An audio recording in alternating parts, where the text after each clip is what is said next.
네, 이번에는 연예 전문가 홍종선 기자님과 함께 하겠습니다. 자, 기자님 안녕하십니까? 안녕하세요.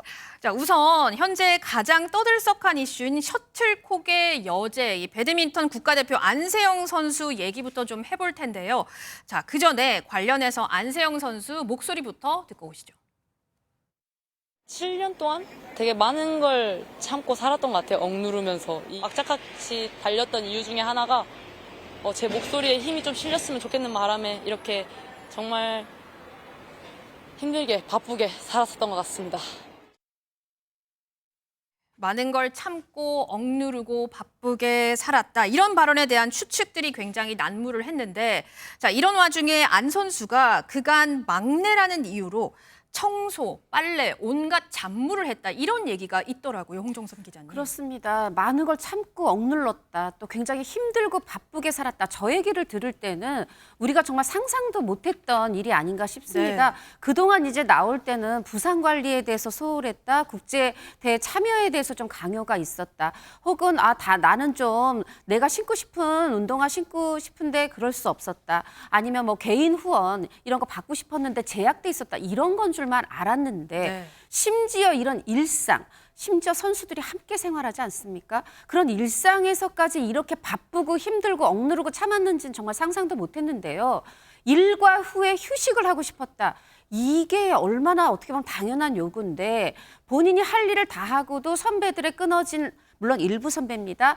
라켓줄을 뭐 교체한다든가 방 청소를 한다든가 심지어 빨래까지 했다. 네. 그러느라고 너무 바빴다. 근데 선수는 지난 1월에 협회에 이런 얘기를 호소를 했지만 이게 반영이 되지 않으니까 부모님이 나서서 지난 2월에 7가지 요구사항 이런 식으로 하면서 그 7가지 요구사항에 이런 일과 후에 휴식하고 싶다. 너무 많이 바쁘고 힘들다. 이 부분을 호소했다는 게 알려지면서 지금 많은 분들이 안세영 씨의 어떤 이 속내, 이 마음속에 있었던 어떤 분노의 어떤 기저 이런 거를 알게 된 게 아닌가 생각을 해봅니다.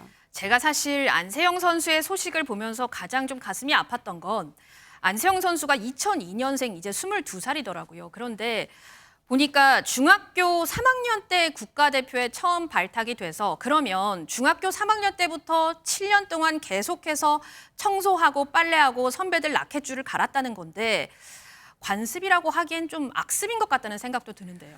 2017년에 국가대표 발탁이 됐고 2002년 2월생이에요.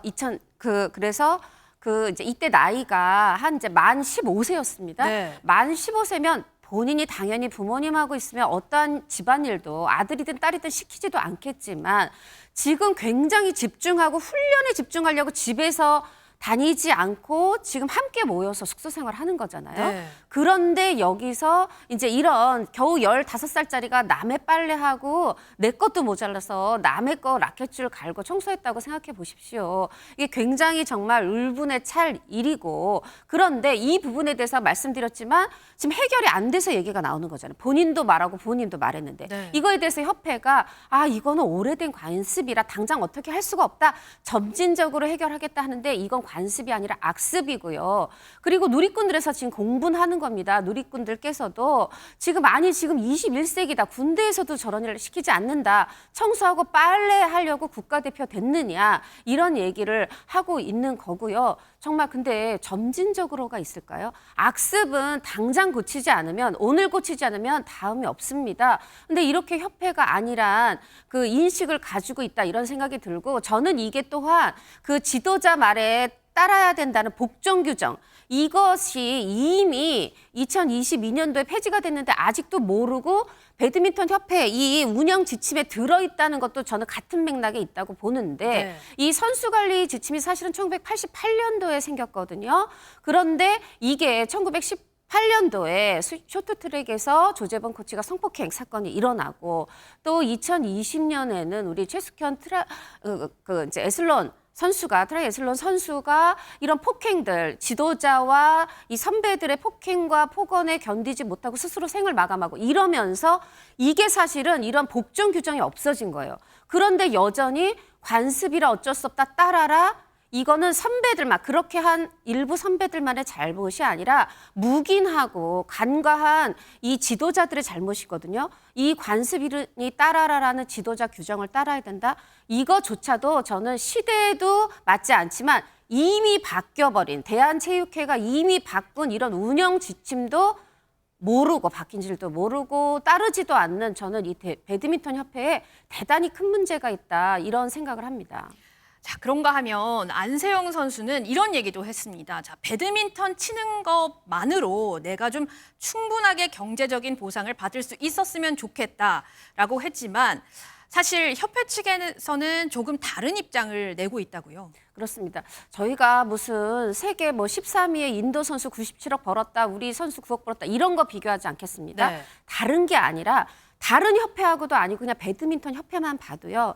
이 이제 작고하신 전임 그 배드민턴 협회장 박기현 회장이 이런 규정을 만들었어요. 우리가 외부에서 이런 기업 후원 받는 게 사실은 선수들의 명성에 힘입어서 받아오는 거다. 근데 이거를 협회가 독식하는 것, 또 바깥에서 개인 후원을 제한하는 것 이런 거에 대해서 어떤 벌충, 보상이 있어야 되겠다 해서 연례 포상금 제도도 있었거든요. 네. 근데 이런 것마저 없어졌어요. 그리고 연봉도 고절이라고 5천만 원부터 시작하고 해마다 3년까지는 7%로 연봉 인상이 제한돼 있어요. 또 고절이라고 계약금도 1억 원으로 제한돼 있어요.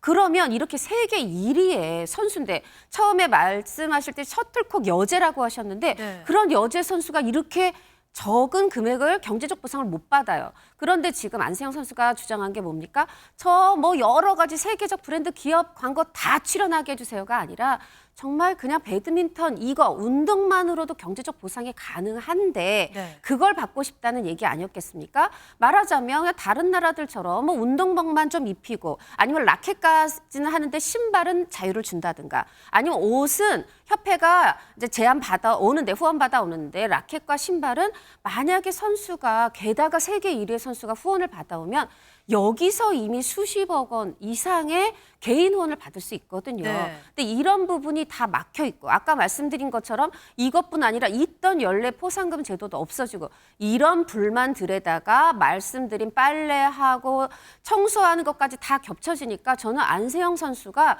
어디 마음을 쉴 곳, 도망갈 곳이 전혀 없었다 이런 생각이 듭니다.